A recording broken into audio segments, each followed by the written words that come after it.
and Sussex universities, in partnership with Practical Action, carried out a field research study which is a part of a broad program entitled Rising Powers, Clean Development and the Low Carbon Transition in Sub-Saharan Africa.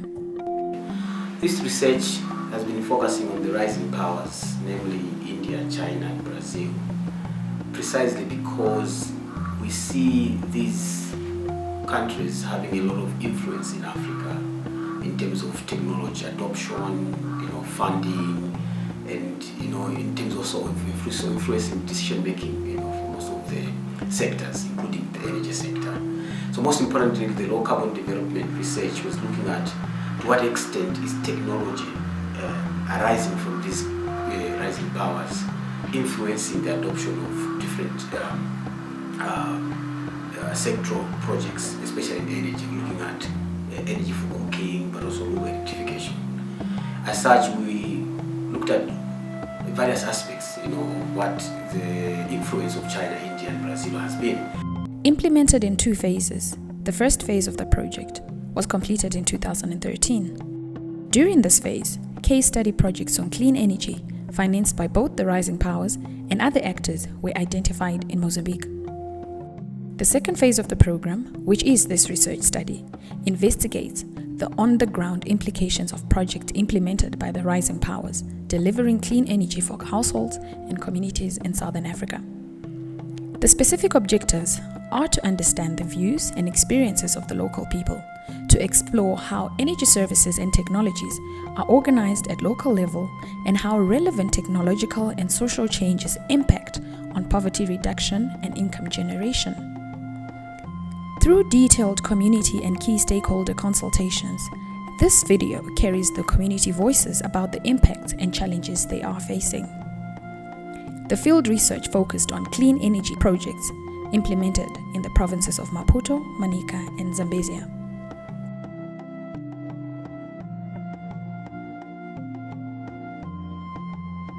The projects were the Clean Star Ethanol Gel Cooking Project, solar panel manufacturing in Maputo, Pico and mini-grid solar systems in Manica and Zambezia, the mini hydro project by Funai in Zambezia, and the micro hydro power project in Manica. Clean Star Energy Mozambique was the first market-based clean energy project in the country. It is a partnership between a local Mozambican company, Zoe Enterprises, and Clean Star Ventures. Clean Star project was financed by the George Soros Foundation, Danish government, Novozymes, and Bank ABC, a local bank. The objective was to produce, package, and sell ethanol-based fuel as an alternative to charcoal and firewood in the urban areas of Mozambique. The objective was to produce, package, and sell ethanol-based fuel as an alternative to charcoal and firewood in the urban areas of Mozambique. Ethanol was to be produced at a factory located in Dondo district of Sofala province, which was then repackaged into small quantities at a bottling facility in Matola. Ethanol was processed from locally grown cassava, but failure to get adequate quantities due to unviable pricing led to ethanol gel being imported from South Africa and Swaziland. Ethanol had to be fired in a specialized stove that was also imported from South Africa. The fuel with the brand name of Nzilo was first pilot marketed in Maputo. This was targeted at food preparing vendors and households in Maputo. The stove and the fuel were highly accepted in Maputo, and it was reported that over 70,000 customers were buying Nzilo on a regular basis. At the time of the research, this promising project was on the verge of collapse due to the alleged mismanagement of the business and failure by the factory to attract farmers to sell their cassava to the facility due to unviable prices offered. Nzilo market system was well developed. The production facility was complemented with the gel imports from South Africa and Swaziland. This was through a special duty waiver that government had granted the project. The fuel and stores were retailed through one of the leading fish distributors who are located in all major markets in Maputo. There were stove and fuel promoters at local level who were involved in raising awareness and also promoting the products at household level. The combined duty waiver and the subsidized cost of stove through carbon credits enhanced the affordability of the stove and hence was able to compete with charcoal, the preferred choice of cooking. At household level, the stove and the fuel were well accepted. The majority of users indicated that the stove was clean, fast cooking, and affordable compared to charcoal. At the time of the survey, gel fuel was not available on the market. This was due to partnership challenges facing the major actors in the venture. As a result, the users had gone for more than 3 months without the product. The main ingredient in the production of the ethanol was cassava, a local staple food grown widely across the country. Farmers were not willing to sell their entire crop to the factory as it is a strategic food reserve, and also it tended to sell at a higher price when sold as a food than a fuel.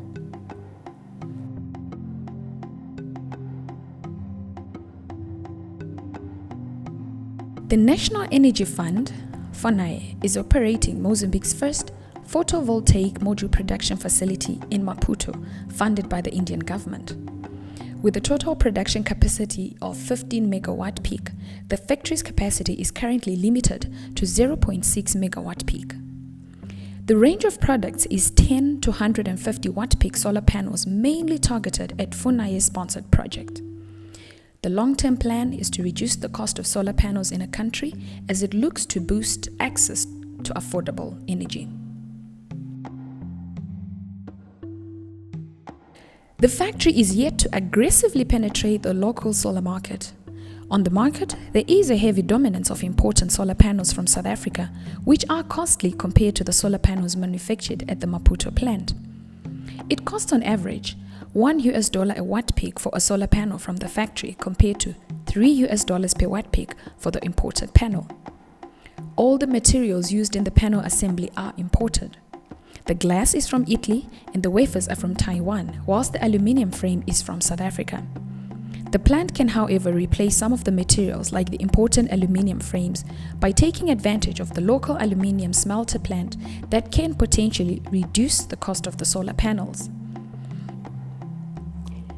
The plant has facilitated skills transfer in terms of solar panel manufacturing and testing to the local Mozambicans who are now employed in the factory and involved in manufacturing.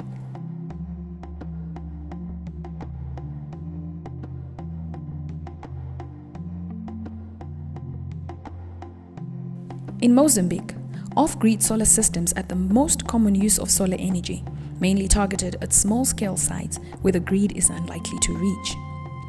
FONAE has made significant investments in this area as part of energy service projects for households, rural centers, clinics, schools, and government offices. In Mavonde and Tengwa in Milanje district, these systems are providing electricity in various sectors of the community. Bem, nós estamos sendo beneficiados por este projeto de iluminação. Já estávamos com sérios problemas, muito mais aqui no lar, em que os alunos passavam de sérios problemas, mas agora já temos os problemas. Os alunos podem estudar, podem fazer suas revisões sem muitos problemas, por mais que seja uma corrente que tem limitação, mas podem estudar sem problemas. Apesar de que não temos domínio de como fazer a manutenção, mas os que vieram fazer esse projeto têm nos instruído para ver se é que podemos ter um domínio do uso da própria corrente. Por isso estamos agradecidos e pedimos que haja mais também esse espírito de poder nos ajudar, por exemplo, nas necessidades que ainda existem por passar ou por terminar. O benefício que temos cerca da energia solar nos ajuda a revisão muito mais, porque tem tido vezes horários difíceis de fazer outras tarefas, então à noitinha, aquela hora muito calma, aproveitamos para fazer uma revisão. Pode ser que seja em grupo ou individual, mas muitas das vezes tem sido em grupo, assim, para podermos debater as matérias um pouco atrasadas ou as matérias, como posso dizer, a matéria um pouco que custa mais, que vão fazer exames, sim. O impacto dos painéis aqui é muito positivo. Nós temos aqui maternidade, já não ficamos nas escuras, conseguimos assistir parto à luz, dia e noite. Não temos assim problemas. Também temos essa geleira também que funciona através dos painéis de vacinas.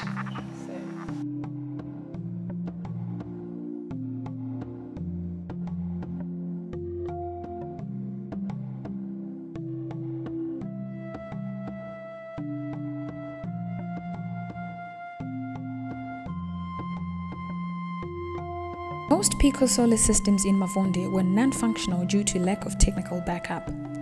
Most systems were down for over 2 years. The users were loaned the systems on the understanding that they would be paid over a period of time. FONAIA is in charge of maintenance and operation of the systems. However, due to lack of adequate personnel, these systems were taking time to be repaired. Matambudziko tinawo panapa ngenyaya yekuti magetsi chowandibasa kuti makaitawo magetsi tokwanisa kuisa fridge vantu vaone madhiringi akatonhorera karinga adoro ringe rakatonhorera saka iye zvinezvi purani yacho yekuti tinge tiinazvo zvirozvo hatina saka ameno kuti dai zvaikwanisika tinge tiinazvo ndoona kuti anomuvha wacho zvimwe zvingachinja munzvimbo kana nenyama tokwanisa kunga titengesawo vana hove zvinooneka kuenda kuodawo mafishi kumanika saka choda makatonhorera saka achikwanisi kuti ungachitora nguva imwe chete nekutochitipedza nguva izvo saka pana firiji unokwanisa kudini unokwanisa kuisawo mufiriji chasara chonga chakandonaka saka ndo zviro zvinoti tinetsei izvozvo dai kanga taikwanisawo kuti tiwane firiji. Matambudziko atoripo nekuti mabhanga tinawo totengesa marefresh kwedu anonga asikaoni anopisa hatitengesi majarini atengesi marefresh kuvana zvimwe zviro zvese zvinoda firiji. Fanika rangu bhanga kana doro alitotengesi ngoti atingatengesi sereveja inopisa tinotodawo kuti tiite firiji tiise madoro edu zvese zvinotonhora tichitengesa. Solar systems are on demand in all these areas. However, access to reliable and technically apt solar system suppliers and installers are not available in all the places visited. At Mavonde, there were notices for customers willing to have a solar system installed at their place to register with a post administrator. In 2 days, 65 requests have been received by the office. The communities were happy with the financial arrangement as it was affordable and practical to them. The vendors, who are stocking and selling solar systems for the district's main markets, are expensive and need cash up front. This is not affordable to the majority of people who earn less than $2 per day.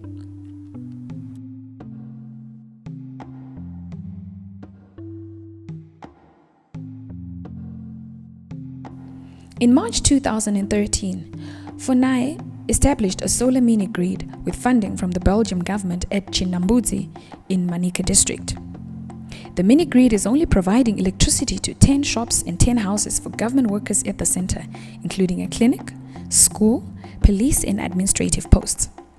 At the time of the visit, the system was producing a mere 3.6 kilowatts peak and thus could not be extended to the larger community.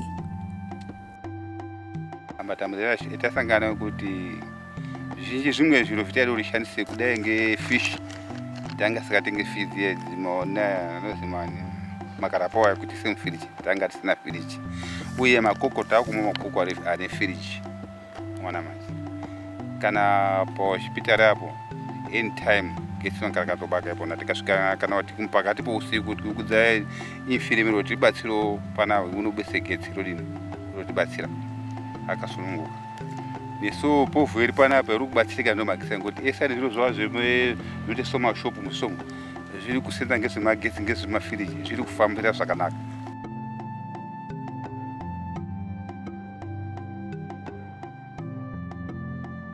The system was managed and operated by FONAIA from the provincial office. FONAIA has limited capacity to oversee all the energy systems in the province. The capacity of the system is low and it operates for a limited time during the day. It is switched on at sunrise and shut down at around 8 p.m. The greater majority of the community desires to have power, but cannot be connected due to the capacity constraints.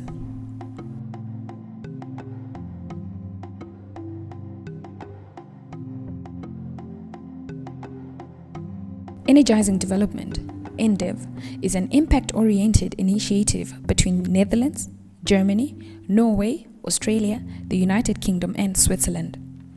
ENDEV promotes the supply of modern energy technologies to households and small-scale businesses. Since its start in 2005, ENDEV has taken a leading role in promoting access to sustainable energy for all.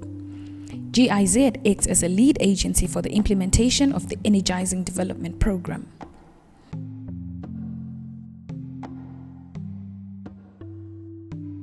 In Mozambique, the program rehabilitated the old micro-hydro mills used for maize milling by improving on their efficiency and adding electricity generation.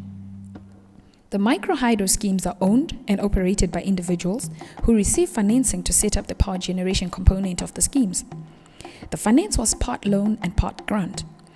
The loan facility, which was concessionary, was for the installation of new turbines, generators, and control equipment. It was payable over a 5-year period. The grant was for the erection of the mini-grid to service the energy consumers. All energy services are provided at a fee. Households and businesses in the area pay a fixed monthly tariff. In addition, the operator also runs a milling service.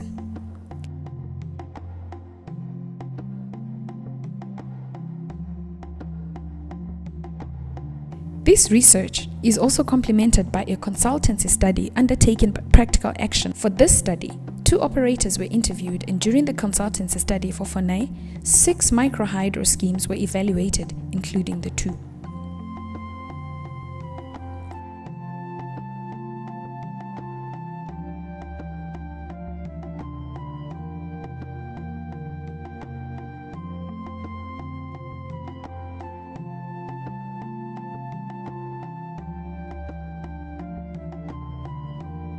Ndakatanga muna 1988 kugaya ndichiita zvichigayo zviri zvekukoma ndichigadzira ndega.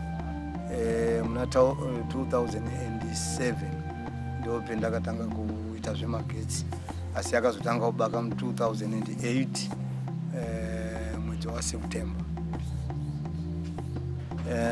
Pamuchini wemagetsi ndakatanga nedzimba 20 ndozosvika ndane ndozoconnecta dzimweni kusvikira dzakwana 52. Saka mashopu ari kushanda zvinezvi 23, dzimba 29. Mashopu anobhadhara 300, asi mudzimba vanobhadhara 250 metikash. Nditorina imwe nzvimbo yandiri kutogadzirisa kuti nditoise imwe turbine, nekuti nekuwa nzvimbo yandakatarisira kuti ine mvura yakati wandise kupfuura nzvimbo yandirini. Saka chinangwa changu ngechekuda kutoita business rekutengesa magetsi ikako. Chikonzero chiripo ndechekuti ndikaitawo dzimba kuma 200 kana kuma 150 ndinonga ndanawo chikubata chingaitisa kuti ndingazopawo vashandi, nekuti basa harifaniri kupuruvha inini ndega. Ndinofanira kunga ndinawo vashandi, ndinawo zvinezvi ndichine 2. Asi ngekufamba kwenguva manje ndinofanira kuwandudzawo vamwe vanhu, nekuti mubasa mwacho muna munotoda vamwe vanhu vanoshanda.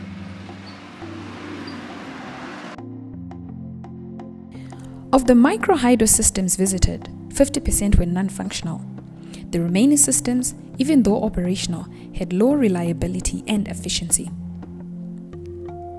Technical designing and sizing was poor and needs to be reworked on all micro-hydro systems. Capacity for technical designing and sizing is required. The main challenge faced by the systems was the continuous accumulation of silt into the forebay tank. The canal and the forebay were earth-lined and they have poor water conveyancy efficiency. The high siltation and water leaks have compromised the maximum performance of the system. The electricity transmission line systems were of poor quality as the poles were small-sized and they were not treated. As a result, Termites have attacked the poles and most of them are falling.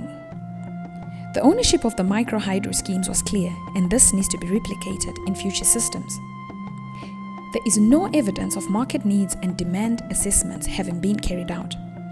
There was no linkage between the system capacity and the end user loads, and thus the houses were connected until the system started tripping. In addition, the energy consumption is not metered and the users pay a fixed monthly fee.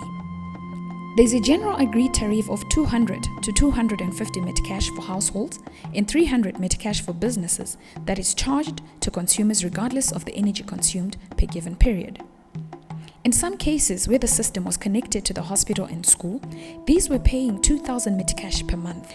The figures were thumb-sucked and bear no linkage to the investment and profitability of the venture.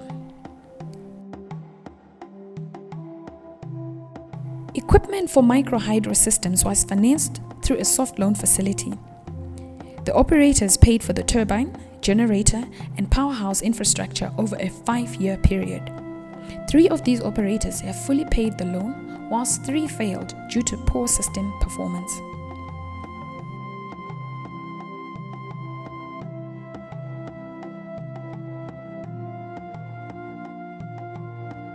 In Majaua Maya, Malanje district, FONAI established a 767 kilovolt amps mini hydro scheme. Started in 2013, the project is funded by the European Union. Once completed, it will emerge to be the largest decentralized mini grid in Southern Africa.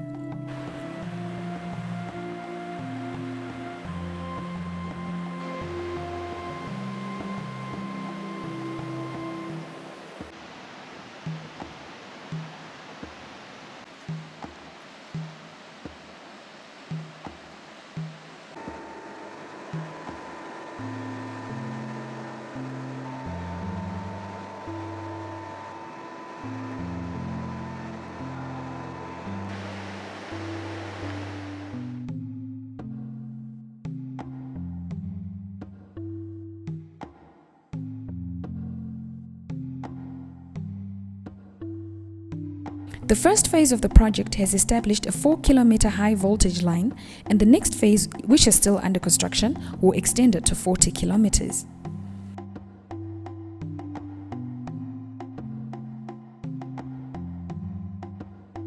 All houses, schools, health center and businesses along the lines are connected. It was reported by both FONAI and the contractor on site that the system is still under testing phase and the users were not yet paying for the electricity. Each household has 1 light bulb and 1 point for power connection. Ndipo panopata landira magesi, ndipo magesi amene atakundulira nawo chifukwa china chonse timachita mwadongosolo. Ndiponso lokuonera nyumba timaonera, china chonse timapanga maradio chani komanso kusogolo kuno ndikufuna kukhala kotheka tipezebe zipangizo zina ndi zina zogwiritsa ntchito magesi. Kungoti magesi awawa chithandizo kwa ine mwangati munthu wabambo nchambiri, komanso wananso kumatha kuphunzira usiku akaphasidwa za kusukulu amatha kumaphunzira usiku kuzera kumphamvu ya magesi amene. Ownership, operation and maintenance will be transferred to FONAI in the future. The extent of the sustainability of such an arrangement remains to be seen. During the construction of the system, it was observed that very little local skills were available and participation of the local community was limited. There is also high likelihood that the operators will be recruited from Maputo and Quelimane. This might not be sustainable as it will be difficult to attract skilled personnel to this isolated community with poor roads. It is not known when the testing phase of the system will end. Also, it is not clear whether the users will pay for the electricity, and if so, how much will be charged. It remains to be seen whether the households will afford the tariffs yet to be set.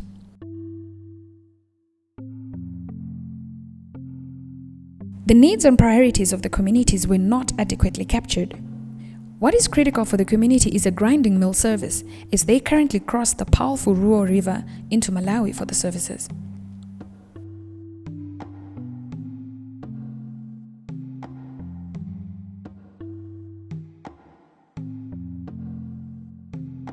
To what extent have the clean energy interventions led to sustainable markets?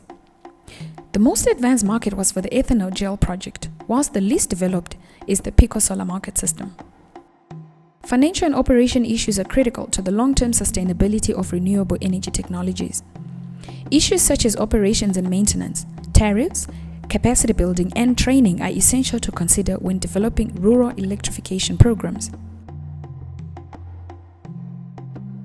Market and demand assessments are critical before the implementation of energy access projects. Lack of local production of renewable energy technologies adds to the cost of equipment and makes maintenance more difficult and decreases local involvement. There is need for emphasis on productive use of energy. Responsible authorities need to build capacities and raise awareness on the effective use of resources. Local technical capacities need to be built for the sustainability and effective operation and maintenance of the renewable energy technologies.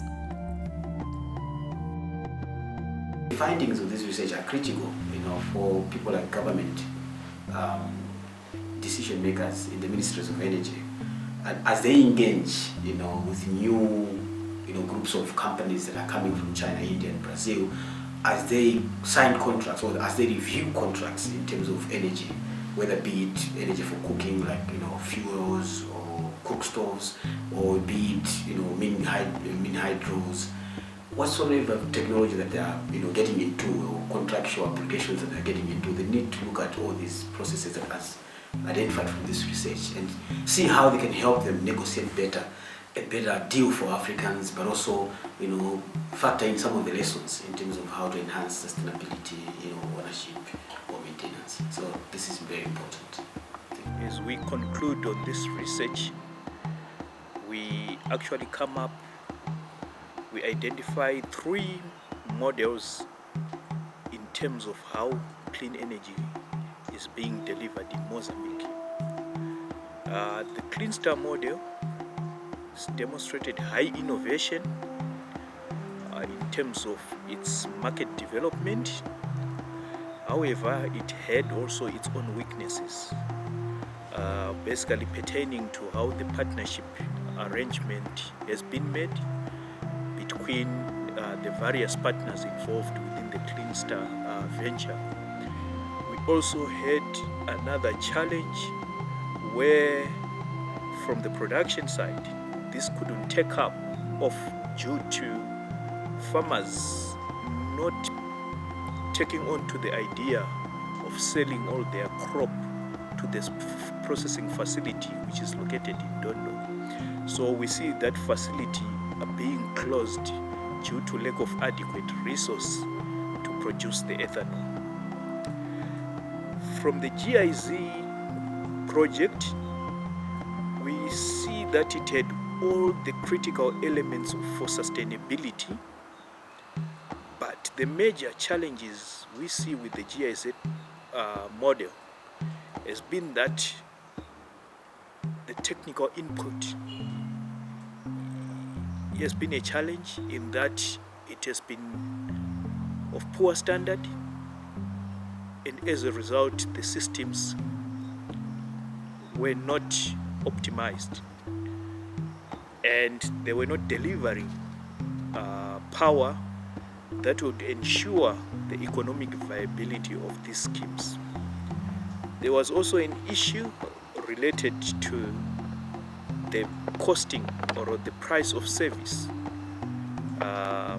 that was agreed by the entrepreneurs. The flat tariffs were in no way linked to the financial performance of the loans given to the entrepreneurs, neither was it linked to the energy delivered to the households. So those are critical elements which I think the GIZ model fell short.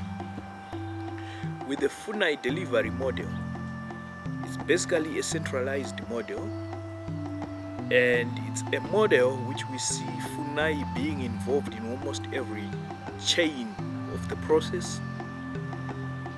However, FUNAI in itself had also its own weaknesses, in that technical capacity was a major constraint. They do not have adequate personnel to oversee all the projects which are spread out throughout the country, and most of these systems are dying down due to lack of maintenance, are dying down due to lack of repairs, and it's been one of the greatest constraints facing the FUNAI delivery models. But however, we feel in conclusion that FUNAI could equally well integrate lessons from the Clean Star delivery model as well as the GIZ delivery models in order to improve on how they deliver clean energy in Mozambique. If we combine all these models and then we look at the large scale to say to what extent is these financing arrangements, these technical arrangements have been influencing the energy systems, the organization of energy within Mozambique. We see a whole lot of GIZ influence in terms of the approach, the best practice, critical elements of best practice from GIZ being inbuilt within their project delivery within Mozambique. The clean energy model is purely a business, a for-profit model, and that sort of influenced the way in which they were delivering clean energy in Mozambique. But when we look also at FUNAI, there is really not much influence in terms of how FUNAI, less influence from the funders or from the technical people providing technical support to FUNAI. There is less influence in terms of how they deliver their clean energy programs within Mozambique. And we believe that in conclusion, this impact of these clean energy projects could have been better if they were to be integrated with the education delivery system, with the health delivery system, with the agriculture and food production systems. This would ensure that these projects achieve much greater impact instead of standing alone as purely energy access projects. The rising powers engagement in Mozambique's renewable energy sector remains limited. There is little or no evidence that their approach differs from Western aid agencies. Among the rising powers, India's influence in Mozambique's renewable energy technology sector has been the most significant.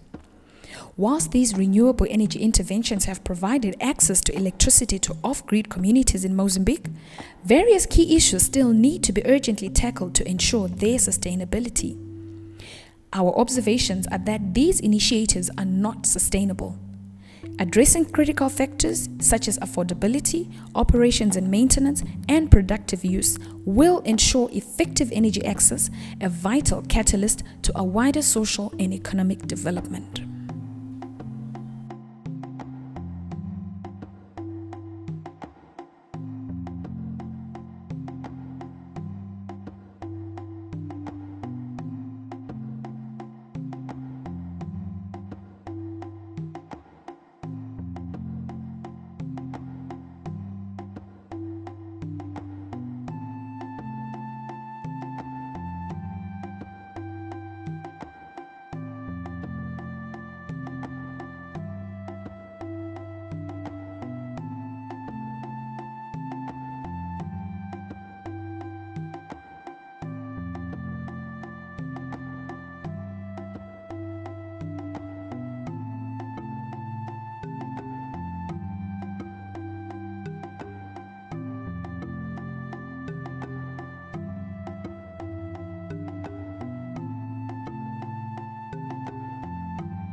Unfortunately, of course, we couldn't find, a full broad of a range of projects that were associated to these countries, but we found projects, for example, that were being implemented by FUNAI, which is a government body, that had a component of technology that was being imported from these countries or investment that was coming from these countries.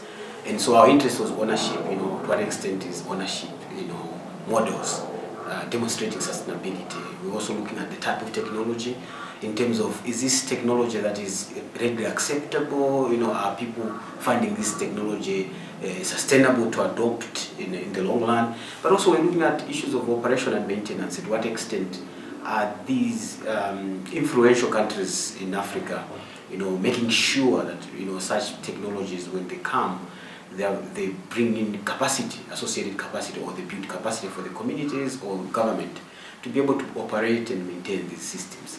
So this has been a very critical angle, and we know that this is just the starting point of this particular kind of research. In future, there might be more investments coming from these countries. There will be more technologies being adopted, especially India and China, and of course Brazil. There's a lot of cheaper technology that is being produced. So Africa is yet to experience, a huge movement of influence in terms of technology adoption from these countries, but also investments. And so I think this research is an eye-opener, But 2-3 years coming, there might be more influence, there might be more technologies. And in 10 years, we should be able to look back and add value to this research and add elements that have just been, emerging, in the sort of period that we've been looking at.